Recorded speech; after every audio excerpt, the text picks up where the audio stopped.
Traffic na yung bypass road na gumaka mga kalakbay ah. Ito naman is pabalik ako ng Maynila. So alam niyo kung bakit nagka-traffic dito. Hirap makaahon yung mga malaking tracking. May natanaw ako kaninang yung delivery ng mga motorbike. Motorbike ba yung kotse na dito dumaan. Ayun. Usad pagong.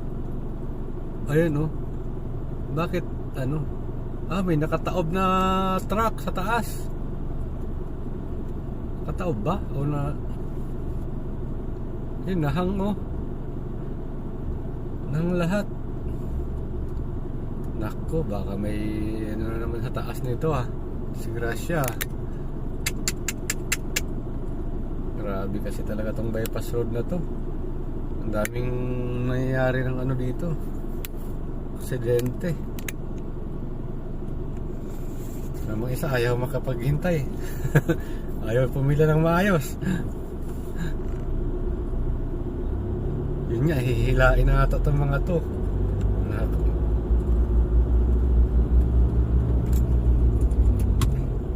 Premiera pala ako ah. Ang nakakatakot ang talaga dito mga kalakbay, yung hindi makaahon ba tas nakabuntot ka. Kaya ako give space ako palagi pagka ganitong sitwasyon mahirap na. Gaya niya nalalaking truck ang nandiyan sa taas.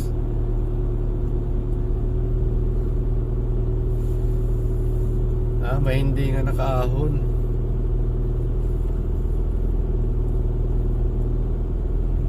Itong isa nagmamadali itong Tamaraw FX ayun nasiraan. Ito mga kalakbay, hindi talaga nakuha na to. Dapat inasetilin na to, pinajang shop na lang to matagal na to. Ayun laking truck niya nahulog yung parang yung container niya ba, pero yung ulo wala na. Yung katawan na lang. Laki na. Ito yung hindi nakaahon nakabalanda sa kalsada. Kaya one way lang tayo.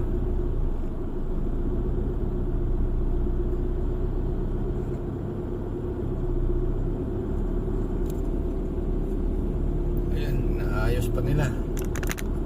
Naayos ni kuya Sika na hadulo.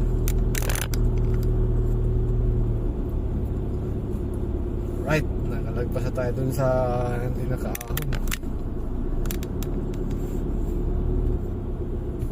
Kaya humaba tuloy yung traffic dito. Kasi naging one way yung yung ahonan doon mga kalakbay yun tama yung pinakamatarik. Naging one way kaya hindi makaboylo din yung mga malalaking truck. Dito hindi ko alam dito bakit hindi pa rin bumilis yung takbo dito. May isa pa kasi ditong ahonan din. Para may patag konti ito, tapos ayun medyo patusok na naman yung ahon.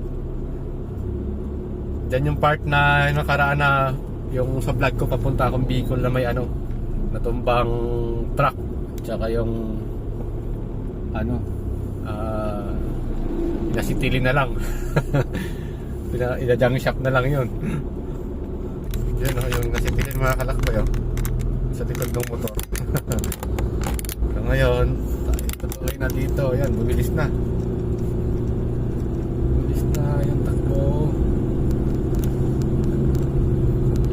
Honda Snow yung mga kumpitini Honda Snow. Ito kasing kalsada na ito makalakbay nabitak kasi kaya dito natumba yung truck na isang nakaraan dati hindi naman yung bitak dahil dito na dumaan yung mga mabibigat na truck. Bitak na yung semento doon, lumambot din. Natin to. Matras.